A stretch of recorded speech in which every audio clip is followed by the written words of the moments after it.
गुरुर्विष्णुः गुरुर्देवो महेश्वरः गुरुस्साक्षात् परं ब्रह्म तस्मै श्रीगुरवे नमः।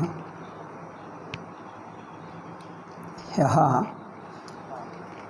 ईश्वरस्य सृष्टिकरणं कथम् इति।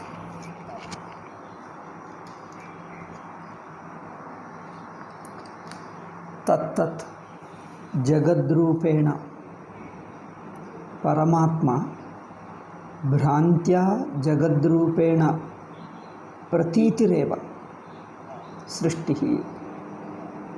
यथा वृक्षे चलनम् अविद्यमानमपि दृश्यते, कुतः परमात्मा एक एव आसीत् इति न तु भूतकालिकता उच्यते। परमात्मा एकः अद्वितीयः आसीदिति नोच्यते। अस्ति इति तात्पर्यं। सदा अस्ति, अधुनापि अस्ति, तत्तु नित्यसत्यं। ब्रह्म एकमेव अद्वितीयमेव अस्ति, नित्यसत्यं। तस्मादेव जगज्जायते इत्युक्ते जगत् कल्पितम् इत्येव अर्थः। यथा वृक्षे चलनं दृश्यते, न तु वृक्षः वस्तुतः एव चलति, चलनस्वभावो वृक्षे नास्ति, वस्तुतः निश्चलः एव वृक्षः स्वस्वरूपेण, तथापि अस्मद्दृष्ट्या चलन्निव भाति। एवं जगत् पंचभूतानि, पर्वत नदी,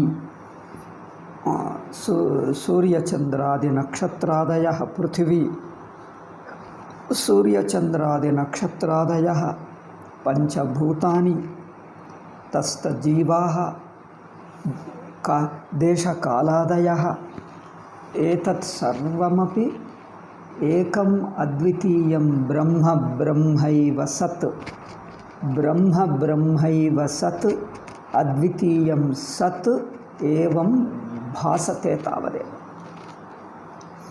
ते मन्यन्ते परमात्मा वस्तुतः एव सृजते इति। वस्तुतः सृजते इति कथं युज्यते?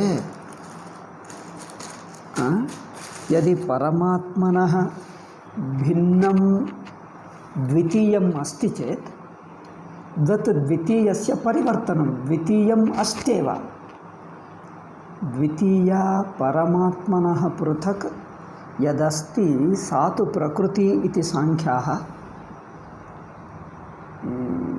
परमाणवः इति काणादाः, वैशेषिकाः नैयायिकाः।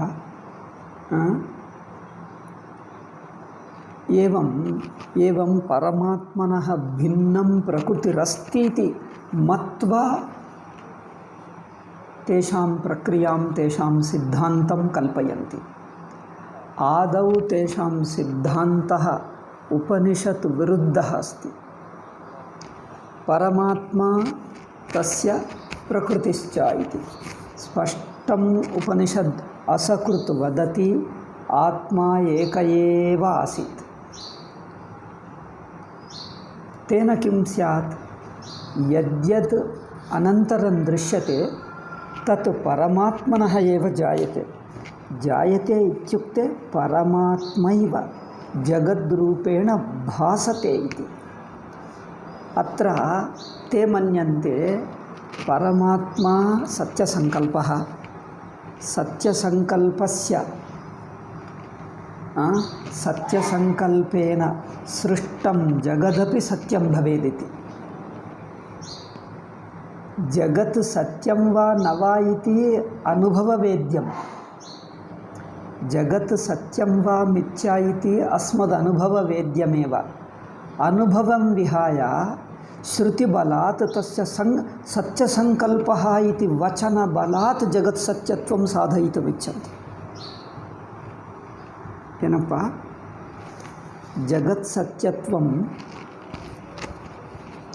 कश्चन मायावी भवति। ऐन्द्रजालिकः स्वकीयसङ्कल्पशक्त्या बहून् पदार्थान् प्रतिभासयति। तस्य किं सः सङ्कल्पं मिथ्यासङ्कल्पं करोति अथवा सत्यसङ्कल्प एव? ऐन्द्रजालिकः सङ्कल्पं कृत्वा तत्र स्थितजनेभ्यः बहून् पदार्थान् बहून् घटनाः प्रदर्शयति। तत्र यान् पदार्थान् दर्शयति, पशून्, वृक्षान्, मनुष्यान्, तत्र अनेकघटनाः, एतत् सर्वं यत् सृजति मिथ्या न वा? इन्द्रजालिकेन सृष्टाः पदार्थाः घटनाश्च मिथ्याभूता एव, किन्तु तेषां कल्पयित्वा जनानां दर्शनाय यः सङ्कल्पः क्रियते, किं तस्य सङ्कल्पः मिथ्याभूतो वा सत्यो वा सत्यभूतो वा? स सङ्कल्पं करोति न वा करोति? करोति चेदपि मम सङ्कल्पं सत्यं वा स्यात् न मे स्यात् इति मत्वा सङ्कल्पं करोति किम्? ನಾನು ಹೇಳಿದ್ದು ಕೇಳಿಸ್ತಾ ಇದೆಯಾ?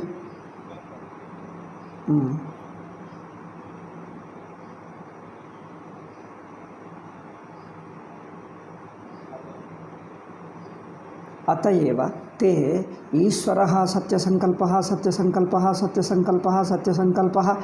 एतदेव कारणम् असकृत् ब्रुवन्ति जगतः सत्यत्वसिद्धये। किन्तु अत्र जगत् विद्यमानं जगत् अनुभवे प्रतीयमानं जगत् सत्यं वा मिथ्या वा अस्माभिरेव अनुभूयते। द्वितीयञ्च इन्द्रजालिकोऽपि यद्यत् सृजति सङ्कल्पं कृत्वैव सङ्कल्पपूर्वकमेव सृजति। सङ्कल्पकरणमात्रेण तेन प्रदर्शिताः सर्वे अपि सत्यभूता भवन्ति किम्?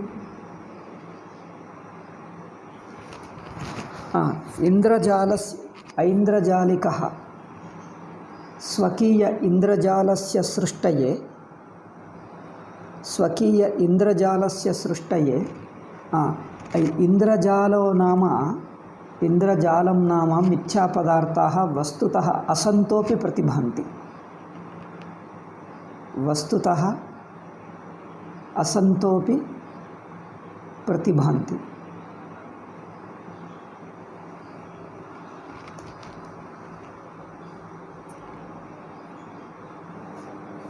एवं मिथ्याभूतानां सृजने तेन सङ्कल्पोऽपि मिथ्यासङ्कल्पः अपेक्षितः किम्? ते मन्यन्ते ईश्वरः सङ्कल्पस्य सत्यत्वात् सत्यसङ्कल्पेन सृष्टाः पदार्थाः सत्या भवन्ति। इन्द्रजालिकेन तेन किं सिद्ध्यति? तस्य तात्पर्यं किं भवति? यदि मिथ्यापदार्थः सृज्यते चेत् सङ्कल्पोऽपि मिथ्या भवति। सङ्कल्पः मिथ्याभूतश्चेत् तस्मात् सृष्टाः पदार्थाः मिथ्या भवन्ति। सङ्कल्पः सत्यश्चेत् सृष्टाः पदार्थाः सत्याः भवन्ति। एवं खलु तेषां नियमः। सत्यसङ्कल्पेन सत्यपदार्थाः सृज्यन्ते, मिथ्यासङ्कल्पेन मिथ्यापदार्थाः सृज्यन्ते। एवमेव तेषां नियमः। अतएव इन्द्रजालिकेन सृष्टाः पदार्थाः मिथ्यासङ्कल्पेन सृष्टाः। तत्र इन्द्रजालस्य सृष्टये कृतः सङ्कल्पः मिथ्याभूतो भवति किं? वास्तविको न भवति किम्? अथवा यथा अद्वैतिनो मन्यन्ते पदार्थः सृष्टः सत्यो वा भवेत् मिथ्याभूतो वा भवेत्, संकल्पस्तु समानः। संकल्पस्तु समानः। इंद्रजालस्य सृष्टये वा वस्तुभूतपदार्थस्य कुलालेन घटादीनां सृष्टये वा इंद्रजालेन इंद्रजालस्य सृष्टये वा कुलालेन कुलालस्य सृष्टये वा संकल्पः यो क्रियते स तु संकल्पः एकरूप एव। उभयेषाम् उभयोः संकल्पः एकरूपः। तत्र संकल्पे सत्यमिथ्या भेदो नास्ति। यद्यपि सृष्टपदार्थः कुलालेन सृष्टः घटादयः सत्यभूताः, इंद्रजालिकेन सृष्टम् इंद्रजालं मिथ्याभूतं, तथापि उभयसृष्ट्योः संकल्पस्तु एकरूप एव। अतएव संकल्पसत्येन सृष्टपदार्थः सत्य एव भवति इति एवं नियमः कर्तुं न शक्यते। एवं ನಾನು ಹೇಳಿದ್ದು ಕೇಳಿಸ್ತಾ ಇದೆ?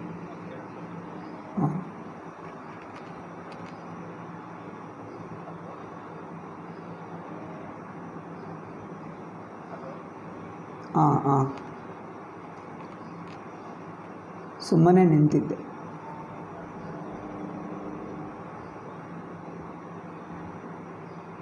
एवं अतएव अत्र ईश्वरः जानाति इच्छति करोति। ईश्वरस्य दर्शनं ज्ञानं क्रिया च एतत्त्रयं पृथक् न भवति एतच्च युगपत् भवति इति हस्तनपाठे यदुक्तं किञ्चित् पुनरपि संक्षेपेण वदामि। एतत्त्रयं युगपदेव भवन्ति। एतानि त्रीणि युगपदेव भवन्ति। द्वितीयञ्च एतत् पृथक् पृथक् न भवन्ति, सकृदेव भवन्ति। पृथक् पृथक् अवयवैः न भवति। अतएव त्रीणि कर्माणि मिलित्वा एकैव कर्म भवति। त्रीणि कर्माणि मिलित्वा एकैव कर्म भवति। क्रमो नास्ति। यद् ज्ञानं तदेव संकल्पः, स एव संकल्पः। यद् ज्ञानं स एव संकल्पः, यस् संकल्पः सैव क्रिया च। ज्ञानं संकल्पः क्रिया च। यद्यपि त्रीणि नामानि अस्माभिर्दीयन्ते, लौकिक इत्युक्ते मनुष्यस्य संकल्पज्ञानानि मनसि कृत्वा, किन्तु ईश्वरे ज्ञानात् संकल्पो भेदो नास्ति, संकल्पात् क्रिया भेदो नास्ति। ज्ञानमात्रेण संकल्पः, संकल्पमात्रेण सृष्टिः, त्रयमपि सकृदेव भवतः। अतएव ईश्वरे जगद्दृश्यते तावदेव। अतएव यदा एकश्चन्द्रः दृश्यते द्वितीयचन्द्रो भासते तावदेव। तत्र संकल्पपूर्वकद्वितीयचन्द्रसृष्टिर्भवति किम्? संकल्पपूर्वकद्वितीयचन्द्रस्य सृष्टिर्भवति किम्? दृश्यते तावदेव। दृश्यते तथा दृश्यते। सर्पः रज्ज्वाः सर्पस्य सृष्टिः क्रमेण भवति किम्? अथवा साक्षात् सर्पः दृश्यते तावदेव। अनादिकालदर्शनं। जगत् सृष्टिः अनादिः। अतएव अनादि इत्युक्ते दृश्यते तावदेव। अतएव जगद्रूपेण दर्शनमेव, न तु तत्र क्रिया कल्पनम् इत्यादिकं नास्ति। तथा दर्शनमेव तावत्। यथा इंद्रजालं दृश्यते तथा जगद्दृश्यते। स्वप्नस्य आरम्भो भवति किम्? स्वप्नस्य प्रारम्भः उपक्रमः केनचित् अनुभूतः। स्वप्नः अनुभवे विद्यते तावदेव। एवमेव जगत्, जीवाः, पञ्चभूतानि, सूर्यचन्द्रनक्षत्रादयः, देशकालादयः सर्वेपि तथा ब्रह्मैव तथा भासते तावदेव। अत एव दर्शनकालेपि ब्रह्म ब्रह्मत्वेन तिष्ठति, दृष्टं जगदपि ब्रह्मत्वेन तिष्ठति। अत्र पश्य, ब्रह्मापि ब्रह्मैव तिष्ठति, ब्रह्म विपरिणम्य जगन्न भवति। ब्रह्म विपरिणम्य जगन्न भवति। प्रतीयमानं जगदपि जीवदृष्ट्या प्रतीयते, वस्तुतः स्वदृष्ट्या जगत्तु ब्रह्मैव तिष्ठति। वस्तुतः प्रतीयमानं जगत् ब्रह्मैव तिष्ठति इति मुख्य ज्ञानकाण्डसृष्टिः उच्यते। अत्र जगत् प्रथममन्त्रेण यत् स ईक्षता लोकान् सृजायिति तावदेव वेदान्तसृष्टिः। इक अनन्तरं द्वितीयमन्त्रेण यल्लोकसृष्टिः, लोकानां सृष्टिः अस्ति खलु। अम्भो मरीचिर्मरमाभः इति लोकानां सृष्टिः। अनन्तरं मन्त्रं पश्य, स ईक्षता इमेनु लोकाः लोकपालान् सृजायिति। स ईक्षता, परमात्मा ऐक्षता। किमैक्षता? इमेनु लोकाः, ओ एते लोकाः सृष्टाः इति मन्यते। अनन्तरं लोकपालान् सृजायिति, लोकाः सृष्टाः, अधुना लोकपालान् सृजामि इति चिन्तयति। सो अद्भ्यः एव पुरुषं समुद्धृत्य अमूर्छयत्। इक अनन्तरं लोकपालान् सृजति। केन? तृतीयमन्त्रे। चतुर्थमन्त्रे किं भवति? केवलं तत्र शीर्षिकां पठामि। अनन्तरं लोकपालानां सृष्ट्यर्थं विराट्पुरुषस्य सृष्टिः। लोकपालानां सृष्ट्यर्थं पूर्वं विराट्पुरुषं सृजति। विराट्पुरुषस्य अवयवाः एव देवाः अथवा लोकपालाः। विराट्पुरुषस्य अवयवाः एव देवाः, ते एव लोकपालाः। विराट्पुरुषात् देवतानाम् उत्पत्तिः पुनः अस्तु। एवं तु प्रथमखण्डः। प्रथमखण्डे चतुर्थमन्त्रपर्यन्तं द्वितीयमन्त्रात् आरभ्य द्वितीयमन्त्रे लोकाः, तृतीयमन्त्रे विराट्पुरुषसृष्टिः, चतुर्थमन्त्रे लोकपालाः। एवं किल।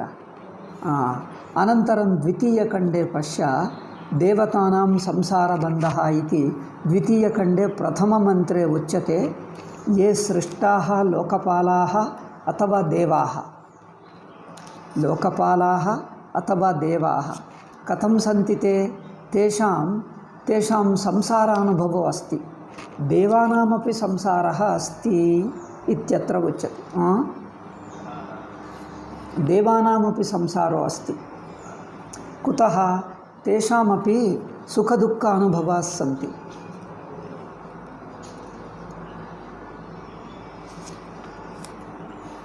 तेषां किमुच्यते?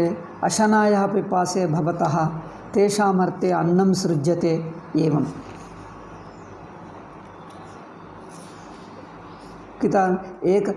दशममन्त्रपर्यन्तं देवाः, देवानाम् आहारसृष्टिः। आहारमित्युक्ते विषय, देवाः इत्युक्ते इन्द्रियाणि, आहारः इत्युक्ते विषयाः। तत्र इन्द्रियाणि विषयाः सृज्यन्ते। विराट्पुरुषः कः? अवस्था, सम्पूर्णजाग्रदवस्था विराट्पुरुषः। तत्र देवाः के? इन्द्रियाणि। अन्नं तेषाम् आहारः कः? विषयाः। एवं इन्द्रियाणि मनश्च, मनः अपि इन्द्रियमेव। अत एव इन्द्रियाणि विषयाश्च। इन्द्रियाणि विषयाः जाग्रदवस्थायाम् अनुभूयन्ते। जाग्रदवस्था तु विराट् पुरुषः। एवं विराट् पुरुषः सुषुप्तितः जायते। सुषुप्तितः विराट् पुरुषो जायते इत्युक्ते जाग्रदवस्था भवति। जाग्रदवस्थायां प्रमातृ प्रमेय। प्रमातृपक्षे इन्द्रियाणि मनांसि भवन्ति, इन्द्रियमनांसि। विषयपक्षे विषयाः भवन्ति। अयं सृष्टिः। एतस्यानन्तरं सृष्टौ प्रवेशः। अनन्तरं द्वितीये 11 मन्त्रं पश्चात् सृष्टौ यो ईश्वरः विराट् पुरुषं सृजति, अर्थात् जाग्रदवस्थां सृजति। अनन्तरं जाग्रदवस्थायाः अभ्यन्तरे अन्तः इन्द्रियाणि विषयांश्च सृजति। अनन्तरं स एव तस्य जीवरूपेण प्रविशति। जीवरूपेण इत्युक्ते प्रमातृरूपेण प्रविशति। आदौ इन्द्रियाणि विषयान् सृष्ट्वा अनन्तरं जीवो न भवति। तत्तु उपदेशक्रमाय मन्त्रे एकस्यानन्तरम् अन्यः उपदिश्यते। किन्तु सृष्टौ तु जीवभावः इन्द्रियाणि विषयश्च सर्वमपि युगपदेव भवतः। प्रमातृकर्तृभोक्तृ इन्द्रियाणि विषयाश्च। प्रमातृकर्तृभोक्तृरूपेण जीवभावः, इन्द्रियाणि विषयाश्च। एतत् सर्वमपि एकेनैव प्रयत्नेन जायते।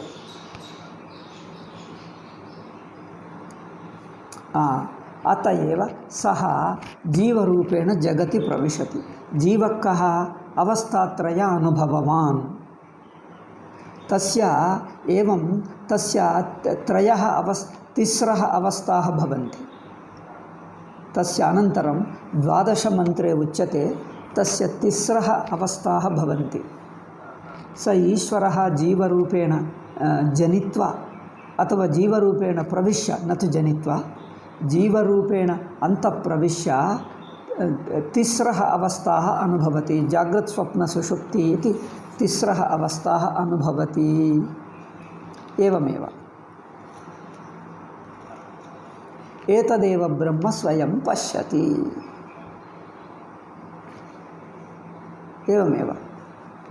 एवं तत् जीवरूपेण यः प्रविष्टः स एव वस्तुतः ब्रह्म। प्रतीयमानं जगत् ईश्वरात् सृष्टत्वात् सर्वम् ईश्वर एव इति एतावत्पर्यन्तम् अध्यारोपः। अनन्तरम् अपवादः क्रियते। एतत् सर्वं ब्रह्मैव इति।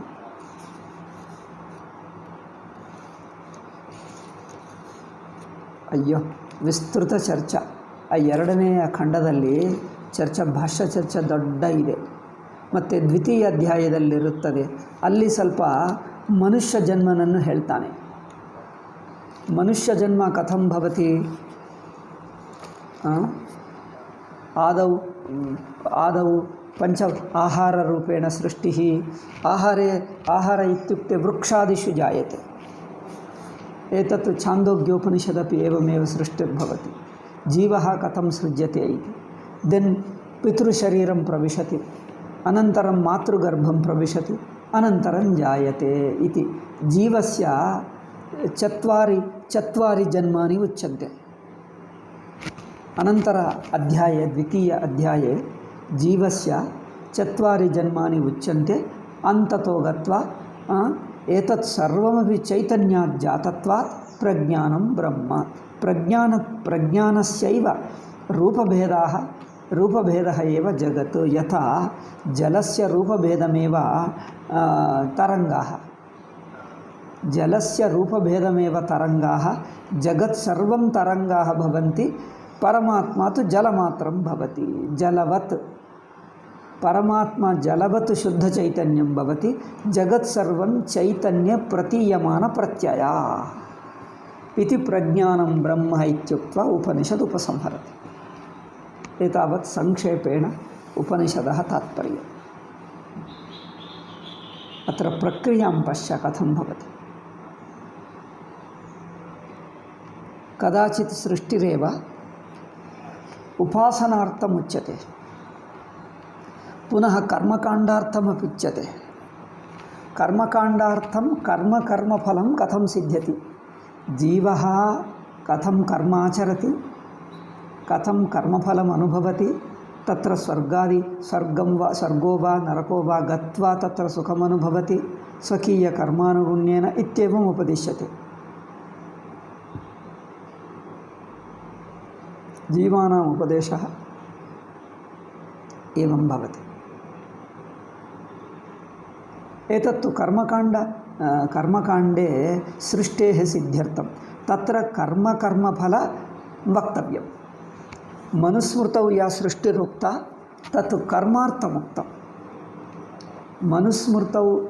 मनुस्मृतेः प्रथमाध्याये उक्ता सृष्टिः कर्मार्थसृष्टिः। उपनिषत्सु द्विविधा सृष्टिर्दृश्यते। उपासनाकाण्डे उपासनार्थं सृष्टिः, सगुणोपासनाय सृष्टिः बहुत्र उपदिश्यते। निर्गुणोपासनाय तु सृष्टिरेव नास्ति, केवलं तु प्रक्रिया जीवब्रह्मणोः एकत्वप्रतिपादनाय।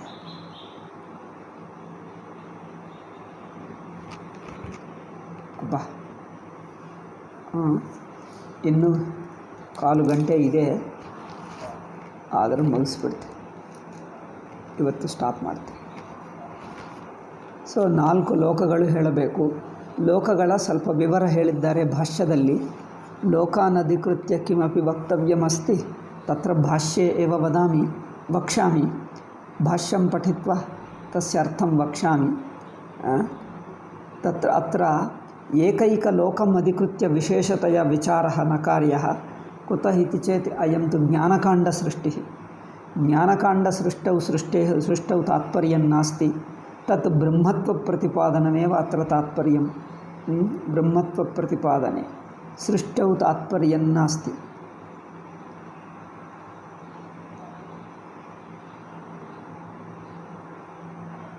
ಆಯಿತು, ಶ್ವವಕ್ಷಾಮ.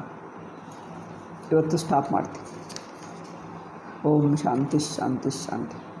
ಹರಿ ಓಂ ಶ್ರೀ ಗುರುಭ್ಯೋ ನಮಃ. ಹರಿ ಓಂ.